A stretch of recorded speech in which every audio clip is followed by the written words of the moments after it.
Thanks for checking out the I Am More Than podcast. I'm your host, Jordan Wessel, a former Miss Arizona USA, professional model, self-acceptance advocate, hype girl, and founder of More Than Inc. In this podcast, we talk about the things that actually matter, from mental health to health and wellness, body image and confidence, and social issues. We're here to uplift, educate, inspire, and grow together. Each week, we'll feature a unique and incredible woman to share her story of how she's so much more than whatever you may know her as. We'll laugh, cry, and feel inspired in every episode, and trust me, there's no topic off limits. Whether you're commuting, working, or enjoying a glass of wine, we're so honored to have you here, and I'm excited to welcome you to the More Than movement. We're just getting started. This week's guest joined us back in season 1, and we loved chatting with her so much we wanted to bring her back for more. She's one of the most well-spoken, powerful, and fearless women I've ever had the honor of having on this show. We became quick friends, and today will be an extremely candid conversation. We're diving into politics, the Capitol riot, inauguration, Black History Month, accountability culture, and so much more. We also chat all about PCOS and infertility, along with how she's been able to take care of her mental health among such a chaotic year. This guest brings so much value to the podcast and to the More Than community. She's preparing to launch her own podcast, Someone's Shot of Whiskey, coming to you on April 2nd. I'm excited to introduce you to my dear friend, Tiffany Turnamoon. Welcome back to the I Am More Than podcast. You are the first guest that we're bringing back from season 1 into season 3 because I just love you that damn much. It's reciprocated, girl. I'm so excited to be here. I'm so happy. I'm so excited. And like I just told you, when I asked you to come back on, it wasn't even because I had a specific idea of why you should be back on. It was just I want to talk to you. I really enjoy you. And I'm sure we're going to come up with stuff. And then when we were sitting down talking today, I'm like, ooh, this is going to be a big episode. Yeah. Mm-hmm. I'm ready. Mm-hmm. Let's dive in. Whew.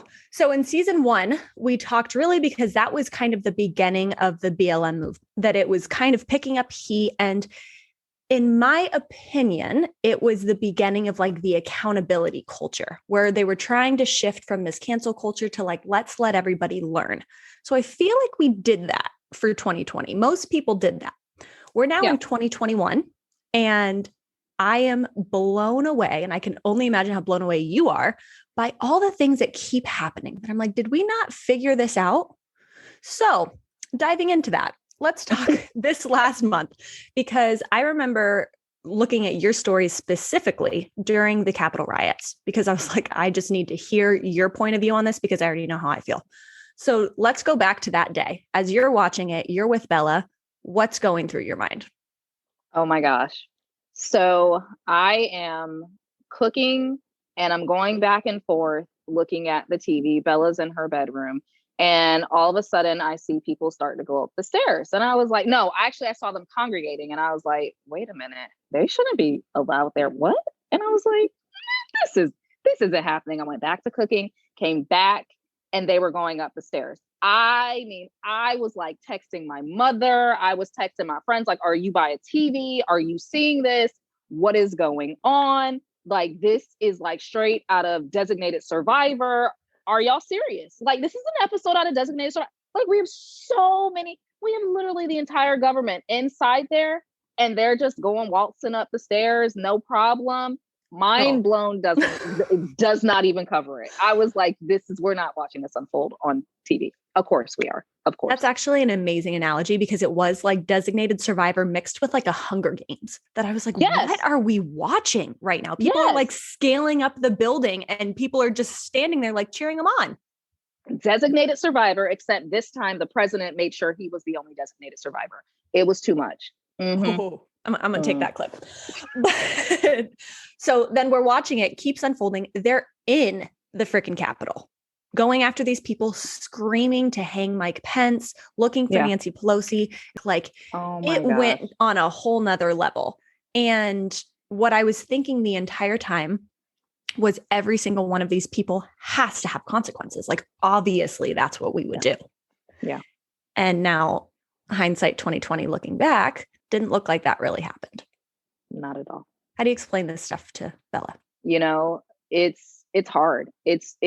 watching that unfold was so hard. And it was so hard explaining it to her in a way that made sense, because to her, again, like, that kid is so intelligent. So to her, she's like, so the future vice president is in there and the current vice president is in there. Aren't they supposed to be really protected? And if they can get up there, couldn't they just like breach our apartment? And I was like, I mean, Bella, since we're having the conversation, yes, essentially, yes. And she was like, are we safe? I don't understand. And I was like, honestly, Bella, at this point, I don't understand. I do understand there was a lack of movement on behalf of the government, which I do fully place at former President Trump's feet, 110%. It's still mind boggling to me. So it was so hard for me to explain to her then. And it is still so hard for me to explain to her now and really give her just an answer that makes sense, because it hasn't happened since when? Since when? Oh my gosh. Girl, it like boils my blood, because it's still, I just feel like with everything that happened, especially last year, I truly assumed people's eyes were open. They woke up and they weren't going back to sleep. But then it's like time and time and time again, something happens and there's zero accountability. Where I see so much of the frustration that I saw last year more intense this year, and it should be, because everyone is screaming and nothing is happening. Correct. And I can't imagine how frustrating that is to try and explain to your daughter. And I mean, how smart is she to be able to correlate the two? Things that she should not be thinking of. Not at all. Not at all. Like the rotunda, like that's such a sacred ground. Like what? I mean, you literally have people breaking into a federal building and breaking glass. But when rioters were doing it or people who were just peacefully protesting and it was made to seem like they were doing these things, oh, they were thugs. They were thugs. They needed the law book thrown at them. They needed to be put under the jail. Oh, but when somebody else does it and there are high-ranking officials in there, they're patriots. It is disgusting to me. Like the hypocrisy at this point. I mean, I thought my ancestors were disgusted by stuff that they saw, but I am like, this is disgusting. Seriously. It's it gross. Really is. Yeah. And I remember in our last podcast episode, we were talking about the fact that right in the middle of the BLM movement and racism shouldn't be political, how you said that there is racism throughout both parties and down the middle, which I fully agree with. And I still agree with. However, I do think that it's been heightened more than ever with everything in the transition that happened with former President Trump and now President Biden. Where do we go from here? How do you continue to call people out and not generalize them? Oppression is on both sides. Like people, it's not just the conservatives that are oppressing people. It is the non-conservatives, the liberals. Like oppression is on both sides. So whenever I have somebody who's like, oh, it's just the conservatives, blah, blah, blah, blah, blah. I guarantee you, if we were able to see what somebody voted for or what they said behind closed doors, it would be a lot different than what they say when they're standing out front. So when you say it's just conservatives, no. Like every time I have one of my friends who are like, it's just conservatives, I'm like, no, it's everybody. It's everybody. It's a little sprinkle here. It's a little sprinkle there. Now, do I think the Conservative Party has changed Republicans a lot? Yes. From what it was to what it is now? Yes. But I also think they allowed a cancer to come in and take over. And they are still allowing that cancer to take over. And until they get some sort of chemotherapy, and until they really take responsibility and admit that there's even a cancer thriving, you can't do anything. You cannot do anything without first admitting it, that it's even there. You're so right. And I don't know why that's so difficult for people to admit. I feel like it's pretty clear, but I've also learned that things that we think we see clearly is not clear in other people's eyes. So it still is. I mean, I'm determined personally and professionally through this company that we are going to continue having these conversations, because I guarantee you there's still people listening right now that are confused as to what we're talking about. And Agreed. That's why it's important. And I do want to transition a little bit. We'll get off politics here in a hot second, but we did have a very exciting event when we got to see Madam Vice President sworn into office. I know how I felt watching it and just being like, the first woman, like, this is incredible. But Yeah. seeing what you posted with your daughter, I'd be lying if I didn't say I was crying because I just think that there's so much division in the country, but at the same time, like, there's so much possibility for women of all backgrounds. So what was that like? It was humbling. You know, I tell Bella all the time, like, you have the blood of pioneers in you, but you also have the blood of slaves running through your veins. And I always wanted to hit home for her. Like, I really want her to understand. It was monumental for me when I was in high school to watch a Black man become the president of the United States. But it's a whole nother ballgame when it's a Black woman. She, you know, unfortunately, as a Black female, I have two strikes against me. I'm Black and I'm a female. And it is what it is. So to watch her ascend to the second highest level in the nation, I mean, I was bawling. Like, I was like, this is incredible. I cannot believe we are witnessing it. If somebody is not for the fact that she is Black, you need to be for the fact that she is a woman, because she just opened up so many doors for so many people now and in the future generation. It was incredible. And I can't wait to see Bella when she's older, when she really realized the magnitude of what she was able to watch. It was powerful.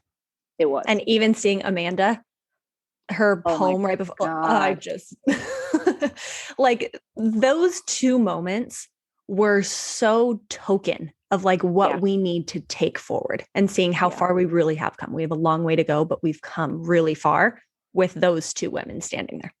Yeah. I hope that with this, we will grow as a country. I hope that, you know, I hope Biden is reelected for a second term, depending on what he does this term. I hope they get reelected.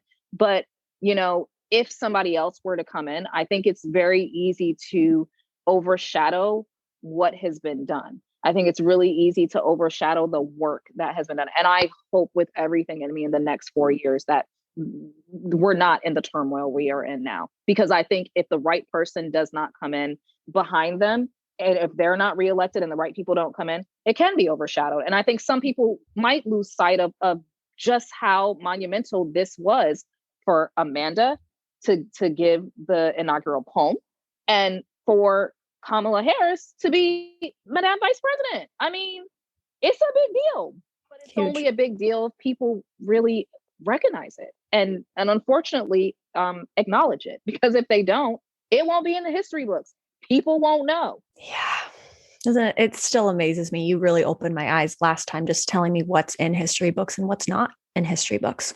And I have applauded and admired you for so long now on how outspoken you are about calling people out that are in your field to help educate, to raise awareness, to speak out. And I love that you said that Black History Month is not a month. It should be. And that's why, especially, yes, we are in February. This will be airing much later because it's not just a month. Can you talk a little bit about that again? Because I think that people need to hear it.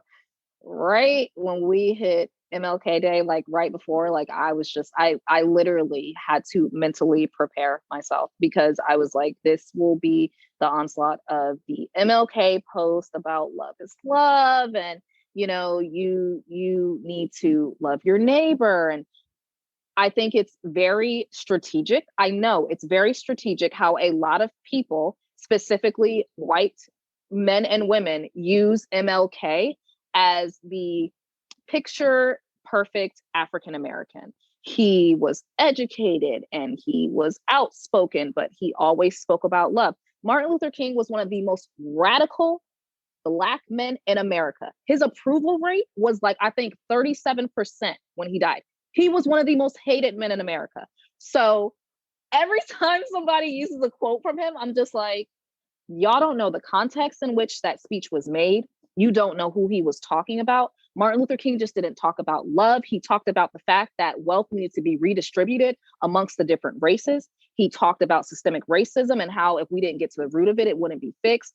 So for me, it's like Martin Luther King Day specifically, but then Black History Month, it triggers me. Because if it is good enough to post an MLK quote, in the month of February for 28 days, I am Black 365. I don't get to take my skin off. Like I don't get a pause on life. I don't get to be like, oh, I'm not Black this month. I am Black 365 days a year. That means that I unfortunately get don't have a lot of things that are given to me. I will miss out on some opportunities. And I'm a Black female and I'm an alpha Black female. What? No. Every time I see somebody who's like, we're gonna, uplift Black creators for Black History Month. Okay, but we're Black 365. The Black community is oppressed 365. We are a marginalized group 365. Act like it. Mm-hmm. And I love that you not only just called out influencers, but you were calling out companies too. And I feel like they were very responsive this time last year. Do you feel like they are continuing those efforts? Do you think that they did it so that they could say that they did it and then went as business as usual? What's your perspective? Child, they are back to business as usual.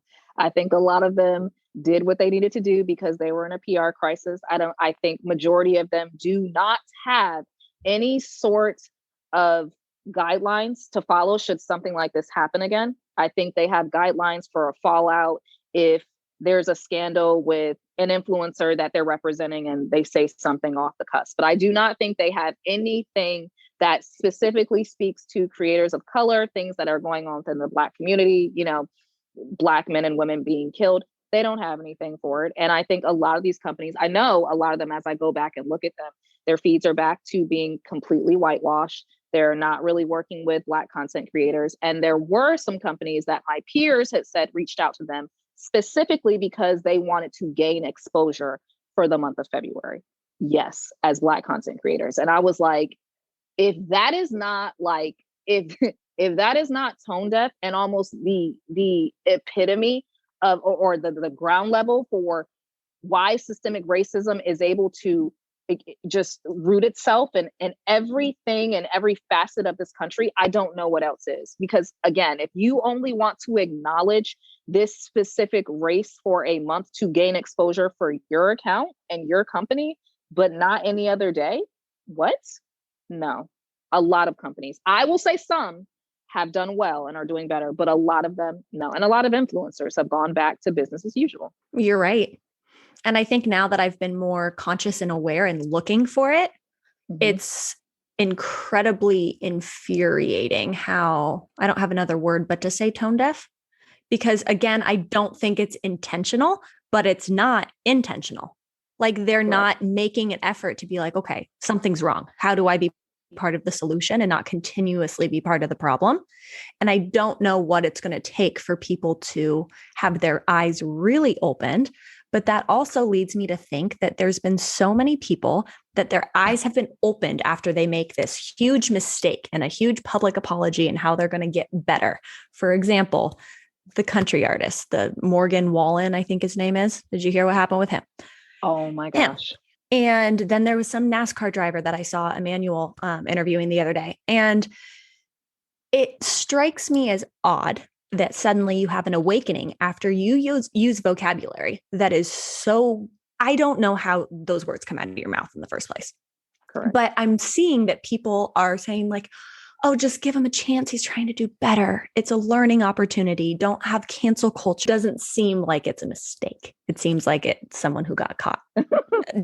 Do you ever see those statements and be like, yep, that's right on the money. He definitely learned. Or is it always like, let's see what he does in a year? I think a little bit of both. My thing is cancel culture has become a cop-out.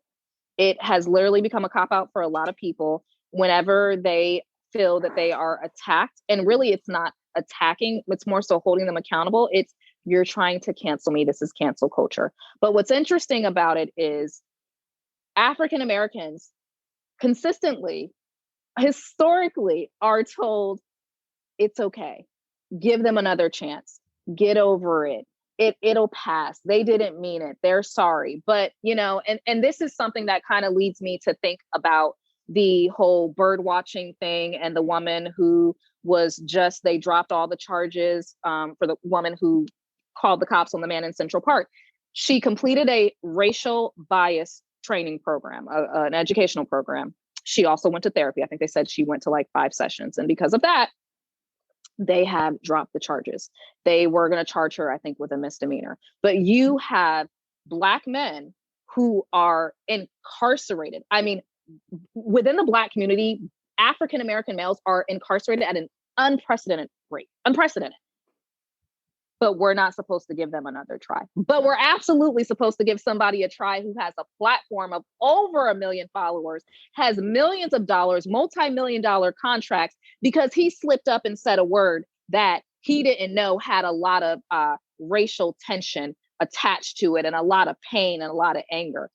I say it and I say it again. These people, specifically influencers for me, they can be one thing on their feed, but I guarantee you, if you were a fly on that wall, they're saying a whole different thing. They just haven't been caught yet. I do not think it's cancel culture. I do not think it's okay. I absolutely think they should have taken everything from him for what he did. And quite frankly, at this point, if you don't know that that word has so much pain and anger and resentment and just strife connected to it, that you're conveniently ignorant. And I don't have time for it, nor do I have the tolerance. Your VP is Black. Like, I don't have time for it. And then I think of someone like Chris Harrison, who during his interview, did you see all this with Rachel and talking about, I didn't understand when I heard the interview, I didn't know the context behind everything. And now I'm seeing a lot for like fire Chris Harrison and a lot of people that are saying accountability culture, let him own up to it and then have another chance. It confuses me because I'm like, okay, if we're going to draw the line, where's the line? Chris Harrison, like you all but struck the match for what I don't believe he did not know, what could essentially have turned into a witch hunt for a Black woman. Like, you condone the actions, you try to push it aside and act like her feelings were invalid. And again, like, that to me is a clear indication of how African Americans are constantly told, you'll be fine. You just give them a pass, let them learn. But she has to deal with the backlash, and she has to deal with the nasty DMs that she's probably getting. She has to deal with the fact that she's looking back on ancestors who have been treated despicably for years. Probably her grandparents. I mean, every time I hear somebody say like, "Oh, you're making me, you're punishing me for something that my ancestors did." Your grandparents? What do you mean? Because it's not that long ago. We're not that far removed. No, we are not. So for me, with him, it's just like, again, you are conveniently ignorant. You knew what you were doing. But I also think that's a clear indication of white privilege. I think that's a clear example of it. I think he thought he was above it. I don't think he thought he was going to get the backlash that he did. And now it's, well, I'm going to step aside for a little bit and I'm going to come back. So you're going to step aside until, like it kind of cools down a little bit. And then once it cools down, you're going to come back after what you do some racial bias course. Like, I personally feel like if we're going to level the court, the playing field, and we're going to hold everybody accountable, and we're going to, get rid of cancel culture, and it's going to be accountability, then accountability has to be more than somebody stepping back for 5 months, 6 months, and then coming back once the heat is gone. Yep. Because unfortunately, George Floyd didn't get a chance to step back and come back from it. Breonna Taylor didn't get a chance to step back and come back from it. So why is everybody else allowed? We'll give them time. Oh, okay. Yeah, no, it's a no for me, sis. It's going to be a no for me. Mm-hmm. I fully agree. And it's confusing to me because I even think for people that are listening now, say there's a lot of our listeners that probably are in the same position I was in a year ago, not recognizing their own white privilege. And once you recognize it, it's damning. And you're like, how have I not seen this? And for me, it's once I woke up, I couldn't go back to sleep. It's a conversation that is going to continuously keep happening. But I still talk to people that are still scared to admit that they're on that process, which I don't think is an excuse anymore. Yeah. I think that you need to do your own education. How should we be encouraging people to do their own education and not do these racial bias courses once something is said? I think educating yourself prior to something happening. I think social media is it's such a powerful tool. You are what you ingest. So if I'm only following people who only talk about fashion and, don't really talk about values, that's all I'm going to know. But if you are mixing up who you are following and you're following some cute creators of color, you might follow some that talk about Black owned businesses. You might follow some that address social injustices and systemic racism. I think that's a big part of growing. But I truly believe that we are, as a country, are reactive and reactionary. We wait for something to happen and then we want to educate ourselves and then we want to point our fingers versus taking control of the situation before it occurs, educating ourselves before the situation occurs so that when something like this happens, companies, we know how to respond and how to react. Which you would think that everyone would have learned that by now. Right. So right. I'm not sure what it's going to take for people to just really take a step back and learn. And I also don't think that people should constantly be going towards other people to teach them. Figure it out on your own. Yeah, I'm tired. Jordan, I'm so tired. I'm sure.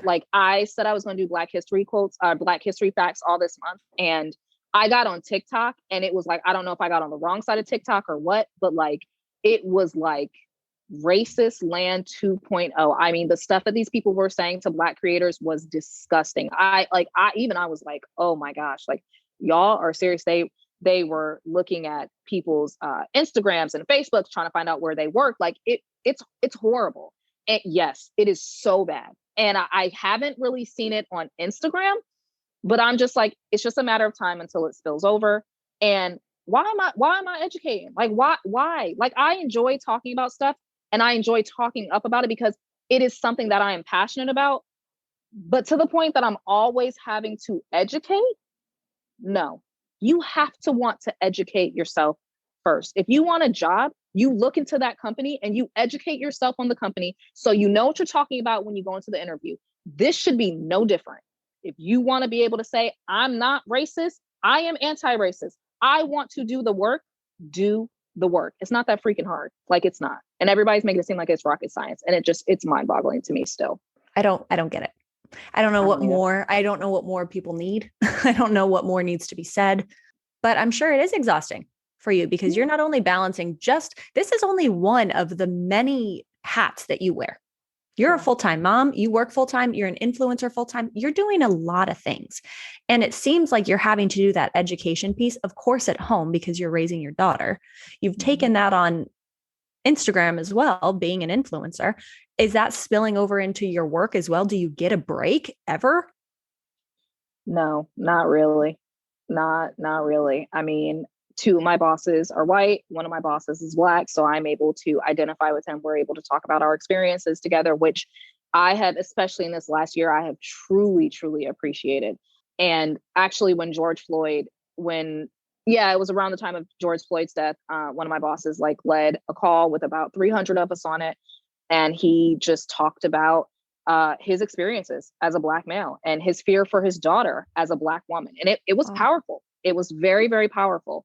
But then I still have these times where I have to educate coworkers on microaggressions or stuff that they would say and stuff that I know you would not say to my counterpart who is white. It is stuff that I know you would not say to leadership who is white. Don't say it to me. Period. Period. Not even a little bit. It's a struggle. It is a struggle. I'm sure. How do you take care of your mental health? Oh my gosh. Therapy, there is nobody's business. I got into where I said to my husband the other day, I'm going to start doing yoga. I'm stressed out. I'm tired. I literally had to go to my doctor. I was like, I can't turn my brain off. I'm not sleeping. My anxiety is through the roof. She was like, I'm going to give you a sleeping medication. You have to take care of yourself. If you are not taking care of yourself, you can't take care of Bella, can't take care of Jesse. You're not able to do anything. You can't. And so therapy it's been super therapeutic for me. But also at this point, I think really just understanding that systemic racism is so deeply rooted within this country. And it was plainly evident during the insurrection. I mean, I watched a video where they chanted, "I can't breathe." I think fully coming to the realization that it's not going to change. Like it's not going to change the way I hoped it would after June. It's not going to change the way I would hoped it would have after Kamala Harris. It's going to take a lot. And me finally accepting that and realizing that my work is not done and probably will not be done in my generation, nor my daughter's generation, has truly done wonders for my mental health, because it's stressful. It's a lot. And I'm still nervous sometimes when I go outside. You never know. Yeah. I just got chills as you're talking, because I mean, you're right. I keep thinking that there's just going to be this huge awakening that everybody has at the same time, and things are just going to be the way that they should be. And I'm sure that's frustrating, especially for someone like you that's working day in and day out to make a positive change. And as much as it might not feel like it's paying off, like you're changing lives, you really are. So I know that you're exhausted. You deserve a huge break. You deserve to not have to deal with any of this stuff. But knowing that you've chosen to be in this field and you choose to be so vocal because that's in your personality, I do want you to know that you have made a difference and you're continuing to make a difference. And I have no doubt Bella is going to be you 2.0. Girl, I hope the world is ready. Oh, I hope the world is ready. I'm pretty sure she's going to go into politics, and I feel sorry for anybody who comes across her path. She plays no games. I love it. I love it. That's so important. And I love that you also talk about therapy. We talked about that last time too. I love therapy. I'm a huge proponent for it. And I know that you've been trying to just take a step back and really focus on your own health so that you can feel better mentally, emotionally, physically. But in that process, you've still been very vocal on Instagram about the stuff that you're dealing with internally, stuff behind closed doors. Is that therapeutic for you? How does that help by letting other people into what you're struggling with? Prior to influencing, like I was always one of those people who are like don't share your private stuff on social media. Like you have to be sharing it to get kudos, or you have to be sharing it for clout. And it wasn't until my journey, specifically with infertility and now even struggling with depression, that I was really able to, after connecting with so many people who've been dealing with it behind doors and ashamed to say it, that I realized that one, there is always a test and a testimony. And two, my testimony might not necessarily be for me. It might be for somebody else. And so for me, sharing with other people, it's therapeutic for me in a sense that I really am one of those people where I like to let people know that they're not alone. And I hate when people feel like they're an underdog. I love an underdog, but I hate when people feel like they're the underdog. I don't like it. And on social, you see it. Like, you see all these baby announcements and gender reveals, and everybody's so excited and life is so great. And it's like, nobody talks about the depression that has set in since the pandemic, how high mental health cases are, how high the suicide rate is in kids. No one's talking about it. And I'm just like, why not? Like, it needs to be talked about so people know that they're not alone, so people can feel like, okay, their life's not perfect. She's struggling with infertility at 30 and she has a kid. Like, you would think, you have a kid, you're not struggling with infertility. Absolutely. And I am triggered 110% by baby announcements. And I had no end of them on my Instagram. And I'm happy for my friends. I'm over the moon for them, but I'm also sad for myself. And it is okay. Like, it is okay. That for me is therapeutic, to be able to remind somebody, it's okay. You're not alone. It's okay. My life's not perfect. Hot mess express over here. We can get on the train together. We'll ride it out together. I love it. I couldn't agree more. That I think there's such strength when you realize that you're not alone.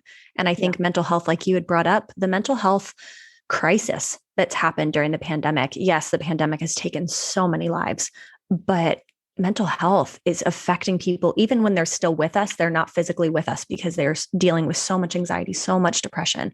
And I think so many of them are sitting there thinking they're the only ones. Yeah. Yeah. And it's heartbreaking. Yep. It is. They think everything's fine. And you had told me a little bit about your pregnancy journey with Bella, that was hard. And she's 9, correct? Oh my God. Oh, she's turning 11. Girlfriend, how do you have an 11-year-old? That's amazing. I can't deal. I'm like, Bella, she's such a little woman. My husband and I were listening to her the other day, and she was talking to one of her friends, and she was like, listen, you just got to trust the process. Okay. Just trust the process. He and I were just like, oh my God. So, like literally, her door was closed and I was melting. I was like, shut up. She's incredible. She's truly incredible. That's a testament to you too. Girl. Oh my gosh. But I appreciate how honest you've been, because I know that there's a lot of pain there. I can only imagine how much pain there is there. And I think that that's doing you a disservice to tell yourself that that's not okay to have that pain there. And by sharing that with other people, there's a whole community that feels less alone. It's necessary. I don't think I realized just how many people suffered from PCOS, which is polycystic ovarian syndrome. I didn't realize how many people suffered from infertility. I didn't realize how many people had miscarriages. Like, it wasn't until I really started speaking about it and I started getting private DMs and somebody saying like, thank you so much for this. I'm struggling right now. I'm going through infertility. I'm on my third round. I still haven't gotten pregnant. I just had a miscarriage. Like, this just hit home. Like, to me, like, it was just like, dang. Like, again, like, I didn't know how many people needed to hear it. And if I can share my journey and things that I've experienced and it helps somebody else or give them the courage to keep going, exactly what I needed when I was in that spot, even when I was 19 and pregnant, I'm here for it, Yeah. Can you explain what PCOS is? Yeah, so it's polycystic ovarian syndrome, and I think it affects 1 out of 10 women. It can affect your insulin levels. So like a lot of women end up having diabetes because of it and issues with insulin. It affects infertility. It can affect hair loss. It can affect your hormones. I literally have like you would think I am going through menopause because I have hot flashes that are that bad. Like it affects everything. And it's brutal. I was diagnosed when I was, I think, maybe 9 or 10. Oh, wow. And yeah. And again, when I, like with my gallbladder, they looked at me and said, you don't fit the prototype for somebody who has gallstones. Okay. PCOS, I didn't fit the prototype for somebody who had gallstones. It's PCOS, especially that young. But thank God I saw a specialist and he nailed it. He did blood work. He did some tests. He was like, you have PCOS. And they're helping me manage it. But it's rough. It takes a toll on your body. It really and truly does. And it takes a toll on your mental health. It's a lot to deal with. Yeah. I've been seeing it a lot. And I always want to make sure that I understand before. I'm sorry if asking questions. I'm sorry if that's a trigger in any way. No. Because I just feel like there's so many people that going through that journey, it's still your own journey. And whether it results in a blessing or not, it's going to be a blessing regardless. Right. But I think it's really important that throughout that entire journey, people are able to follow that along with you and understand what it is that you're going through so they can pray for you, so they can support you, and so that they can really just be a cheerleader for you. Yeah. It's very quickly becoming, I'm seeing it a lot more now too, like a lot more people talking about it, but it's one of those things that's taboo. It's one of those things that is very taboo, just like infertility, just like miscarriages. People don't want to talk about it because they're like, oh, there's something wrong with me. No, I mean, it is what it is. Yeah. How do you stay strong and keep pushing forward on this whole journey for yourself? Is it your faith? It is absolutely my faith. I have had to tap into my faith recently, really more than I ever have. And to me, like I always try and look at things as, what are you trying to teach me? Lord, what are you trying to teach me? What do you want me to learn from this? What did I not gather the first time that you were putting me back through this class to gather again? Because clearly there's a disconnect and I'm not getting it. And I've really had to pray. I've really had to turn to my Bible. I'm very big about turning to my phone first and scrolling on social first thing in the morning. And I've had to get back to where I turn to my Bible, I turn to my faith, and I don't act like I have all the answers. And I don't act like I have control, because I do not. At the end of the day, I do not. And once I realized that and really was like, you're not even a co-pilot, you're a stewardess, sit down. It helped a lot. You're so right. Isn't it funny how we think we have even the slightest bit of control Girl. of literally anything? I got this mapped out. I know what I'm going to be doing at 30. I like, what? Yeah. God's like, yeah, no, you're funny. Oh my God. Nice try. Right? Hilarious. Try again. It brings me back to just these like timelines, because I've really sat and just thought about, like, I had a timeline for everything that was going to happen in my 20s, in my 30s. I'm not even close. I'm not even in the ballpark. And I think that that's still something that a lot of people, I want women growing up to be able to look and not know that there is a strict timeline on how things should be done, because I know I didn't have that. It was like, this is what you're supposed to do. Yes. And I didn't see anybody that was taking a different route. So I didn't know that it was okay. And I feel like that's the cool thing about our generation is everyone's like, I'm not doing this. We're like, not for me. Not today. Okay. Maybe tomorrow. Right. But just when it comes back to control, I'm like, I love that we think that. Just bless our hearts. We're so sweet. What? What are some things that you've been doing throughout the pandemic that bring you joy? Cooking. Oh my gosh. You know, it sucked having to like stick in the house and you like not well, like when restaurants were closed down and not being able to eat out. But it really, first of all, it felt good for our bank account, but it really forced us to spend time together, cook together, have meals, and sit down and eat together. And now I'm just like, I just love it. I love cooking. I love getting in the kitchen and cooking with my family. And getting back to my blog, you know, I was just all about like business. Like I was like, oh, I gotta do this and I gotta do that. And the pandemic, like really, I was like, okay, well, you're sitting at home, like go back to your first love, go back to sharing your journey and your life and your tests and your testimonies and your failures through your blog. Like, what are you doing? What are you doing, Tiffany? And it's been nice. It's been really nice. I love that.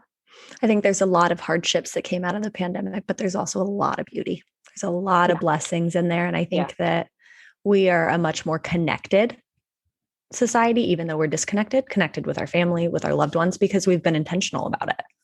Yeah. And I think that's great. Like the highlight of my day is cooking and like watching Netflix with my family. I'm like, if there's ever a day that I can't do this, I'm going to be so sad. I'm just going to binge watch Bridgerton for like the rest of my life. Oh my God. I love Bridgerton. Oh, can we have a minute? That girl. I am literally blushing.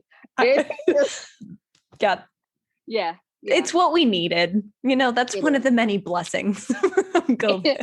Blessing, okay? And season 2 is just going to be an abundance of blessings. Can't wait. Oh, I'm so excited. I'm such an impatient person. I've gotten so spoiled from binge watching so many different shows that when there's not another one there, I'm like, now what?